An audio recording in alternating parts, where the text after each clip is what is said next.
My name is Jasmine Garcia, and today I'm going to be doing a quick presentation about my open letter that I created. So the title of this presentation is called My Vow as a Future Educational Leader. So my name is Jasmine Garcia, and I'm a first generation Latino student, college student. I am Mexican American, and I'm now in fourth year at UCR, and hopefully I'm going to graduate in spring 2026. So I'm double majoring in business administration, concentrating in management, and I'm also majoring in education, concentrating in learning and behavioral studies. So whenever my name is called out, and still to this day, I do feel anxiety and shame because of the negative associations with my name. So I used to be like very bullied, hated on.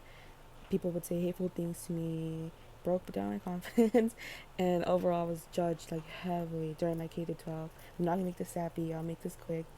But yeah, it was really hard for me to feel proud, especially when praise was involved from like teachers or anyone as an adult, because everyone literally hated on me. Like they would laugh at me. It was a terrible, terrible feeling.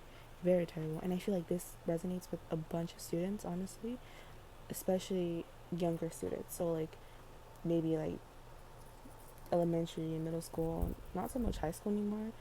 Well, there is, of course, but mostly younger students. I went to Summit High School, and the majority of the students there were Hispanic or Latino, but unfortunately, more than half of them did not meet any college requirement when they graduated. And that means there's a lot of them who did not do that.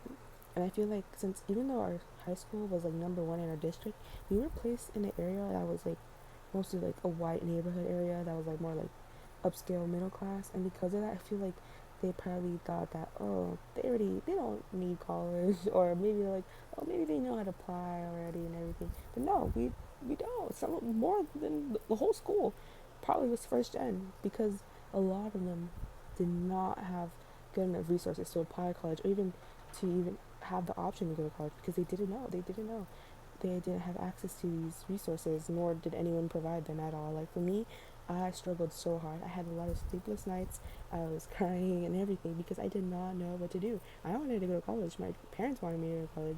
And as a first generation student, I literally researched everything from like what is college, how to apply to college, financial aid. Oh my gosh, that was like probably the hardest thing in the whole entire world.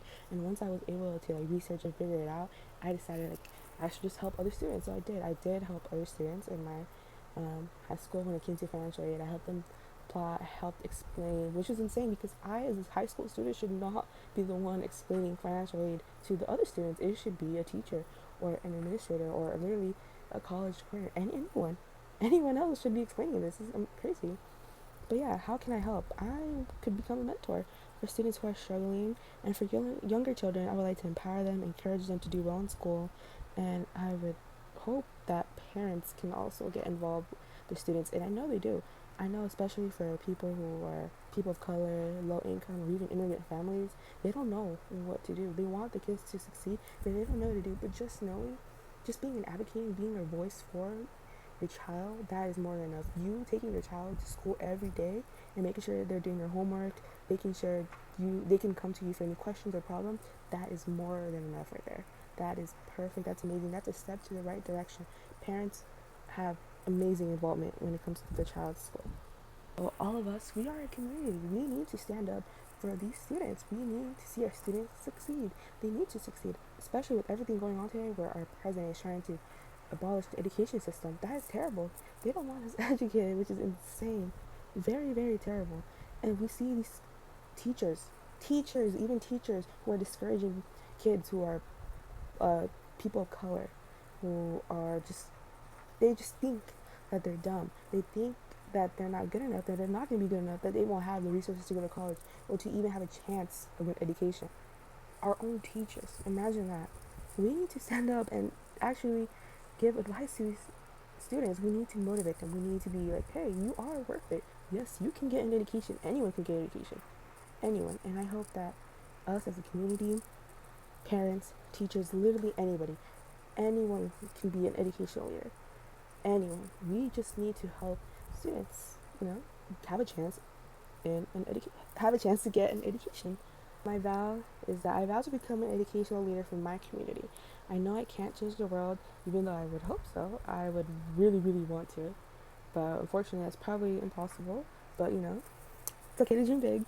And yeah, I really, really just at least want to help my community. And if not, if I can help one student, two students, or a group of students, that would just make me the happiest ever. I feel like this is my passion, to help others, to give advice to others, for them to actually get an education, because it's so hard when you don't know anything. You scared, anxious, stressed out. It's hard. And nobody, no child should feel that way when it comes to getting education. And education should be something accessible, free, and there. It's a chance, and everyone deserves the chance to get an education. So, thank you so much for your time. Bye.